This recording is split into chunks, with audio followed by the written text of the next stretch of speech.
अबद अर-रहीम एक अक्लमंद मोची। हसीना बाजार की दुकानदार। राजा एक अमीर ताजिर। बच्चे बाजार में खेलते हुए। शहर का पुराना बाजार जहां अबद अर-रहीम की दुकान मौजूद है। लोग खरीदारी कर रहे हैं, बच्चे खेल रहे हैं और अबद अर-रहीम अपनी दुकान पर बैठा है। अबद अर-रहीम मुस्कुराते हुए, आज का दिन बड़ा खूबसूरत है, लगता है कुछ खास होने वाला है। हसीना अपनी दुकान से बाहर आती है। अबद अर-रहीम भाई, आज बाजार में बड़ी चहल पहल है, कुछ खबर है? अबद अर-रहीम सर हिलाते हुए, सुना है आज राजा साहब बाजार में आएंगे, शायद कोई खास सौदे की बात है।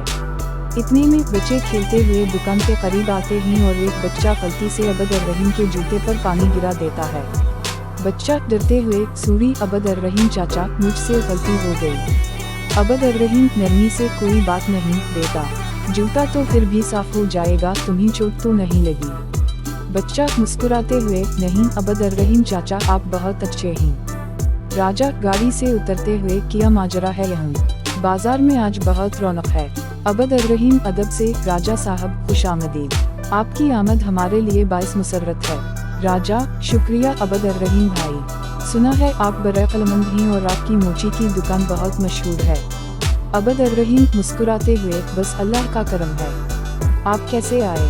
राजा, मैंने सुना है कि आपके पास एक खास हुनर है, मेरे जूते को ठीक कर सकते हैं। अबद अर-रहीम, जी बिल्कुल राजा साहब, आप बैठें, मैं अभी देखता हूँ। अबद अर-रहीम जूते को देखते हुए और जल्दी से ठीक करने लगता है। राजा हैरान होकर देखता है।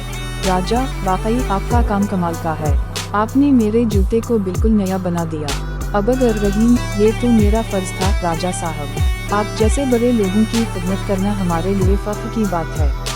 राजा, अबद अर-रहीम भाई, आप सिर्फ मोची नहीं बल्कि अक्लमंद मोची हैं, आज से आप मेरे खास मोची हैं। अबद अर-रहीम, ये तो आपका बड़ापन है राजा साहब, आप जैसे लोगों की कद्र करना हमारा फर्ज है। हसीना मुस्कुराते हुए, अबद अर-रहीम भाई, आज आपने साबित कर दिया कि अक्लमंदी किसी भी काम में हो सकती है।